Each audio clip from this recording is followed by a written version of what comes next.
মা হওয়ার আগে আর পরের মধ্যে কত পার্থক্য। রোদ্দুর হওয়ার আগে আমি খুব স্কিন কেয়ার হেয়ার কেয়ার করতাম, কিন্তু এখন আর একটুও সময় বের করতে পারি না। তো যাই হোক, আজকে অনেক মাস পরে একটু নিজের জন্য সময় বের করেছিলাম রোদ্দুরকে ঘুম পাড়িয়ে।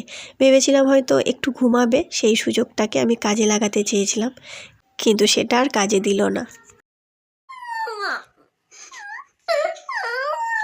আমি মাম্মাম, আমি মাম্মাম, আমি তোমার মাম্মাম সোনা, আমি তোমার মাম্মাম। 5 মিনিট ঘুমিয়েই উঠে পড়েছে, আর আমি সবে সবে মুখে মাস্কটা লাগিয়েছি। এগুলো 15 মিনিট করে রাখতে হয়, কিন্তু সেটা আর হলো না। তো যাই হোক, ও ভয় পাচ্ছিল, তাই আমি আর দেরি করিনি, কারণ বাচ্চাদের ভয় পাওয়াটা খুবই খারাপ।